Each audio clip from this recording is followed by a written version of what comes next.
Guys अहिले चाहिँ हामीले सबैतिर पूजाहरू पनि गरिसक्यौँ र यता चाहिँ माझमा हनुमान भगवानको मन्दिर छ र साइडमा चाहिँ विश्वकर्मा र शनि भगवानको मन्दिर छ र हामीले चाहिँ सबैतिरै गरिसक्यौँ अब पूजाहरू चाहिँ।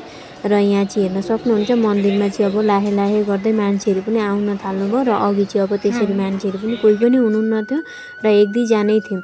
अनि अहिले चाहिँ हामी उता पूजा गरिसकेर अहिले चाहिँ म जाँदैछु यहाँ शिवजी भगवानको मूर्ति भएको ठाउँमा।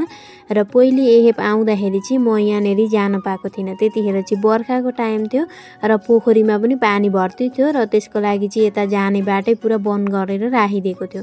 र आज चाहिँ अब सबैजना जाँदै पूजा गर्दै आउँदै हुनुहुन्थ्यो र म पनि पूजा गरेर आउनु पर्यो भनेर म पनि अब जाँदैछु पूजा गर्नको लागि। र पोखरीमा चाहिँ पानी देखिहाल्नुभयो, अहिले त पोखरीमा पानी पनि कम्ती छ र अब पहिले चाहिँ त्यही अब धेरै भएकाले होला जान आउन बन्द थियो त्यहाँनेरि चाहिँ। र पोखरीको माझमा छ शिवजी भगवानको मूर्ति चाहिँ यहाँ हेर्न सक्नुहुन्छ, साइडबाट जाने बाटो बनाइदिएको छ।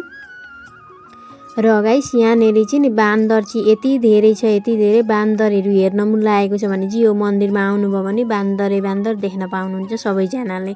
र मलाई चाहिँ बान्दरदेखि डर लाग्दै थियो र यहाँ मन्दिरको यहाँ पनि थियो अब पोखरीतिर गयो भनेर अनि म चाहिँ अहिले जाँदैछु यता शिवजी भगवानको मूर्ति भएको ठाउँमा। र यहाँ हेर्न सक्नुहुन्छ अलिकति चाहिँ अब रसीले अहिलेसम्म बाँधिराखेको छ, त्यो चाहिँ मजाले खोलिदिएको रहेन रहेछ। र त्यहीँबाट अब निहुरी परेर भए पनि जाँदै आउँदै पूजा गर्दै हुनुहुन्थ्यो सबैजनाले।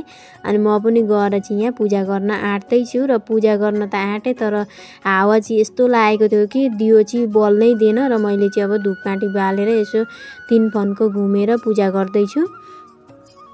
र मूर्ति चाहिँ हेर्नु न कत्रो छ र कति राम्रो पनि छ। र पहिले चाहिँ अब यसरी छेउमा आएर हेर्न पाएको थिइनँ, परैबाट हेर्नु परेको थियो र आज चाहिँ अब यसरी छेउबाट हेर्न पाउँदा मलाई पनि राम्रो लाग्यो।